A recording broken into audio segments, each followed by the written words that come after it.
बताओ हमें तो कुछ समझे में नहीं खे आवत। अब लड़का के भाड़ा बा हम कैसे करब। और ई हम मनौती मांगले रही न कि हे छठी मैया अगर हमार लड़का निक हो जाई न तो हमरा अथी चैती छठ करम। अभी बताव न बबुआ के पापा के छुट्टिए नहीं खे मिलत अब कैसे हम करी अकेले का करी हमरा तो खुदे नहीं खे समझ में आवते। हम तो सोचले रही कि जाए तो दोनों जोड़ा हमनी कर ले हम जा तो अब अकेले हम कैसे करी का करी समझे नहीं खे आवत। ऊपर से नंदी के फोन कैनी तो नंदी कहते भाई कि भौजी हमारा तो खुदे हमारे घरे होता तो हम कैसे छोड़ के आ जाएंगे अच्छा ना लगी। आई तो बात भाई सही है कहतड़ी अब उनका घर में छठ होता हियाँ ना नुआ पैहन हमरा कुछ नहीं खे समझ में आवत कि कैसे हम का करी। ठान लेवेला तो ठनला ही बानी अब का हम करी दादा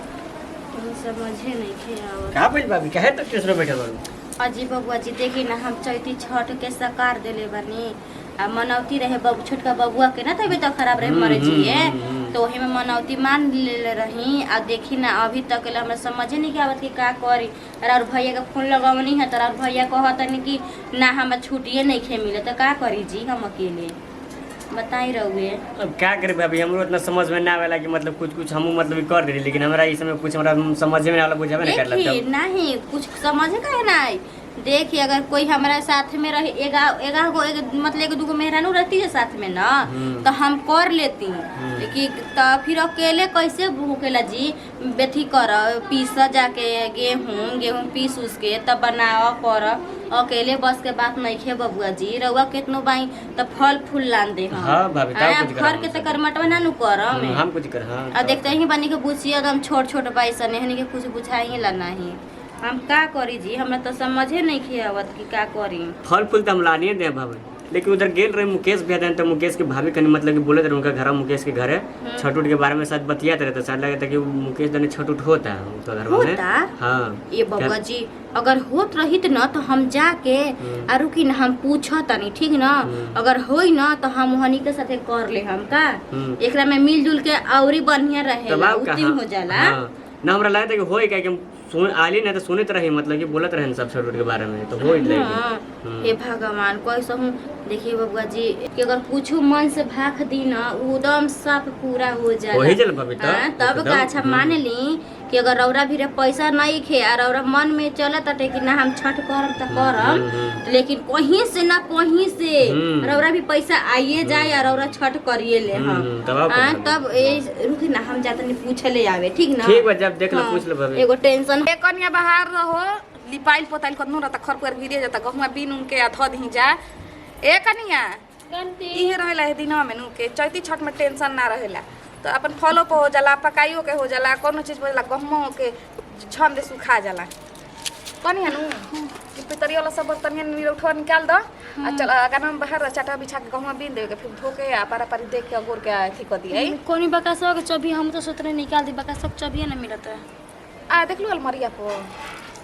देखनी चारो तो खोजबे करे सिनहोरवा के नीचवा जाता रहेला लइकवा हमरे ने बिग दस सिनहोरवा के नीचवा जाता रही ना आ कहां हो कि घर एथवे करे के कोनो धाम पे चले के अब देख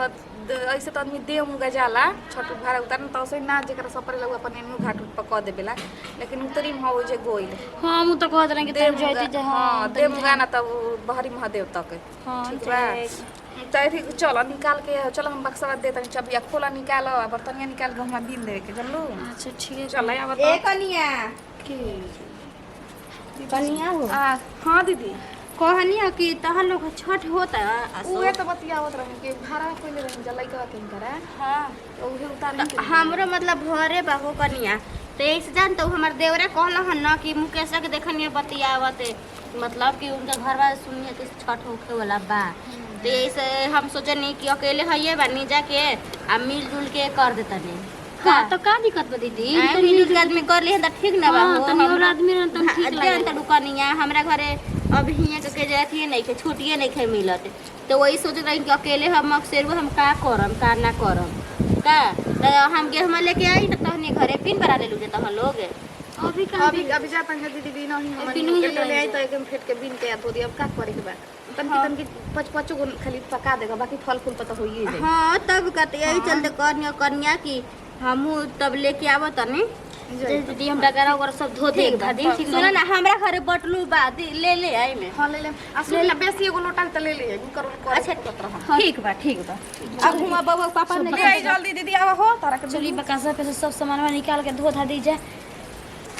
अपने के मनी करने दीदी ना का हम पकड़ ली फल फूल बटा ली फल फूल किना ले त अगर ऑटो पके एतिए पके के ना सब दीदी जी आई मुझे काहे गीत गीत उठाई देखो वाला कैसे बन का चाही बसा के बहंगी लचकती जस बहंगी लचकती जस पेनहाना छोटुआ सिंह पियरिया दौरा घाटे पहुँचा दौरा घाटे पहुँचा पेनहाना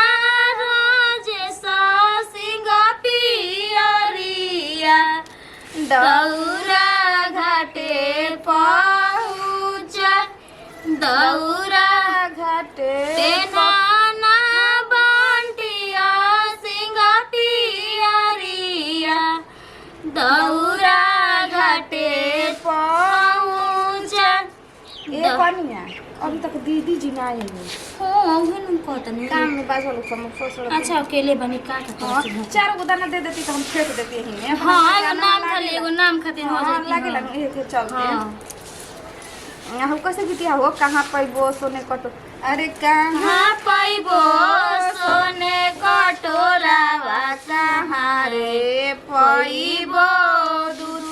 अरे कहां पैबो फूल के मालावा अरे कहां एखन एही में डाल दी हां हां दीदी ओ ये दीदी हाथ ना का को देनी दी ई लगे तनी से दीही हाथ ना हो कनिया ठीक बा रहेला त ढेर त ठीक रहेला किते का वजह एगो को बात बता दियो गए गए उठाएंगे ते उठाएंगे गीत देखी दीदी सिराज में तो अरे ठीक ना के कर लाली लाली अखिया के कर लामी लामी के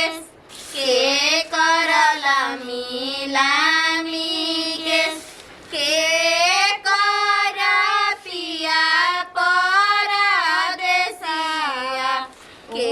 कर मनावा उदास के कर मनावा उदास छठी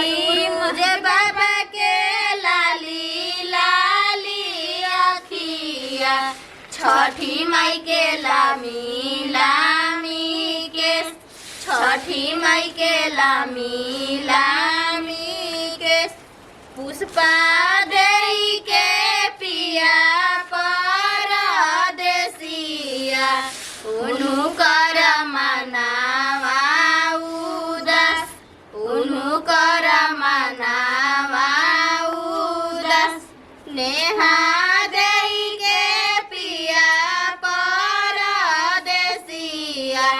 उनु कर मनावा उदास उनु कर मनावा उदास उनमा देई के पिया परदेसिया उनु कर मनावा उदास उनु कर मनावा उदास जिया देई के पिया परदेसिया उनु कर मनावा उदास उनु कर मनावा उदास अंजू देई के पिया परदेसिया उनु कर मनावा उदास उनु कर मनावा उदास छठी माई के लावल फूलवारी सब फलवा माने 5-5 किलो में हो जाई हाँ तब का होना चाहिए हम बाबा जी के भेजले पानी लिख के अब उहे अथी कइले बानी कहनी ह कि ठीक बा भौजी हम लेके चले छठी माई के लावल फूलवरिया ओ हमें नीमुआ के गाछ ओ हमें नीमुआ के गाछ नीमू तूड़े चलले छोटुआ सिंह गड़ी गइले अंगूरी में काट गड़ी गइले अंगूरी में काट नींबू तोड़े चलले मुकेश सिंह गड़ी गइले अंगूरी में काट गड़ी गइले अंगूरी में काट नींबू तोड़े चलले रोहिया सिंह गड़ी गइले अंगूरी में काट गड़ी गइले अंगूरी में काट रोबते छछनते घरवा आइले निकाल अम्मा अंगूरी से काट निकाल धनी अंगूरी से काट भले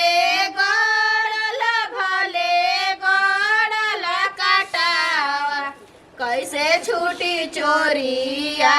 के लत कैसे छूटी चोरिया के लत छठी माई के लावल फूलवरिया ओ हमें नीमुआ के गाछ ओ हमें नीमुआ के गाछ नीमू तोड़े